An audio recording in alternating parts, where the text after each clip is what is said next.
Slavoj Žižek, Clinton, Trump and the Triumph of Global Capitalism.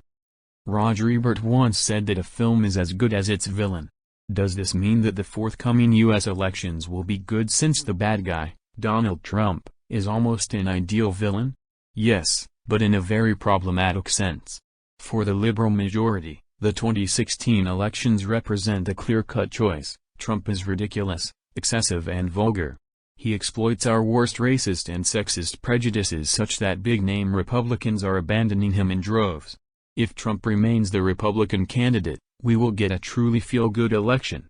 In spite of all our problems and petty squabbles, when there is a real threat to our basic democratic values, we come together, just like France did after the terrorist attacks. But this comfortable democratic consensus should worry the left. We should take a step back and turn the gaze on ourselves. What is the exact makeup of this all-embracing democratic unity? Everybody is there, from Wall Street bankers to Bernie Sanders supporters and veterans of the Occupy movement, from big business to trade unions, from Army veterans to LGBT+ activists, from the ecologists horrified by Trump's denial of global warming and the feminists delighted by the prospect of the first woman president to the decent Republican establishment figures terrified by Trump's inconsistencies and irresponsible demagogic proposals. These very inconsistencies make his position unique. Yanis Varoufakis, the former Greek finance minister, observed in a personal email to me. After Orlando, he came out all warm and fuzzy about LGBT victims/people in a manner that no other Republican would have dared. Also, it is common knowledge that he is not a faithful Christian and that he only says that he is for show, and by common knowledge I mean that this is known by the Christian sects that make up the U.S. fundamentalist front. Lastly, his position on abortion has for decades been a liberal one, and it is, again, common knowledge, that he does not favor a repeal of the Roe v. Wade Supreme Court decision. In short, Trump has managed to change the cultural politics of the Republican Party for the first time since Richard Nixon. By adopting a crass, misogynist, racist language, he has managed to release the Republican Party from its traditional reliance on the fundamentalist, the homophobic and the anti-abortion ideological straitjacket. It is a remarkable contradiction that only a Hegelian can grasp. His reference to Hegel is justified. Trump's vulgar racist and misogynist style is what enabled him to undermine the Republican conservative fundamentalist dogma. Trump is not simply the candidate of conservative fundamentalists. He is perhaps an even greater threat to them than to rational moderate Republicans. The paradox is, thus, that within the ideological space of the Republican Party, Trump was only able to undermine its fundamentalist core through racist and sexist populist vulgarities. This complexity, of course, disappears in the standard left liberal demonization of Trump. Why?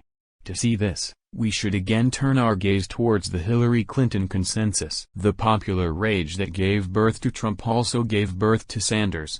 Both express widespread social and political discontent, but they do it in opposite ways, one engaging in rightist populism and the other opting for the leftist call for justice.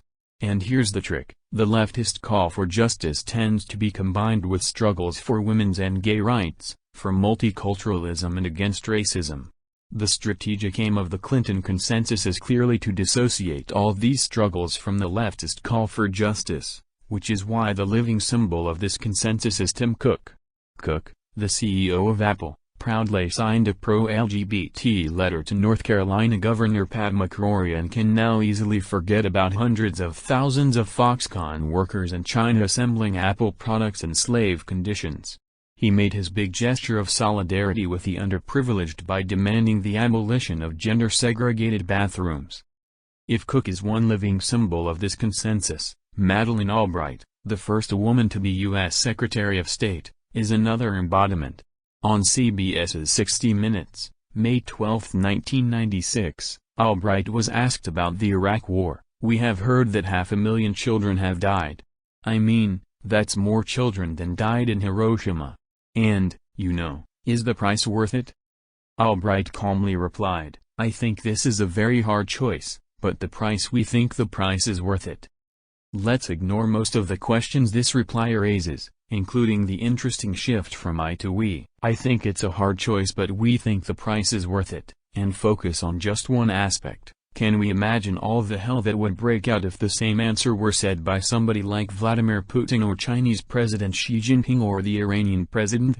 Would they not be denounced immediately in all our headlines as cold and ruthless monsters?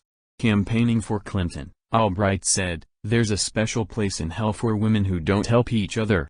Meaning, women who vote for Sanders instead of Clinton. Maybe we should amend this statement. There is a special place in hell for women and men who think 500,000 dead children is an affordable price for a military intervention that ruins a country, while wholeheartedly supporting women's and gay rights at home. Trump is not the dirty water one should throw out to keep safe the healthy baby of U.S. democracy. He is the dirty baby who needs to be thrown out to make us believe that we got rid of the dirt, i.e., in order to make us forget the dirt that remains, the dirt that lurks beneath the Hillary consensus. The message of this consensus to the left is, you can get everything, we just want to keep the essentials, the unencumbered functioning of the global capital.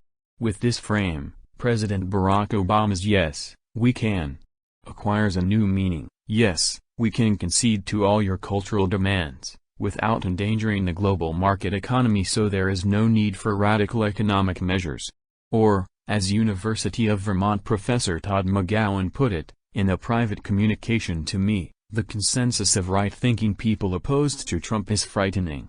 It is as if his excess licenses the real global capitalist consensus to emerge and to congratulate themselves on their openness. This is why WikiLeaks founder Julian Assange is right in his crusade against Clinton, and the liberals who criticize him for attacking her, the only person who can save us from Trump, are wrong. The thing to attack and undermine now is precisely this democratic consensus against the villain. And what about poor Bernie Sanders? Unfortunately, Trump hit the mark when he compared Sanders' endorsement of Clinton to an Occupy partisan back in Goldman Sachs. Sanders should withdraw and remain silent in dignity so that his absence will weigh heavily over the Clinton celebrations, reminding us what is missing and, in this way, keeping the space open for more radical alternatives in the future.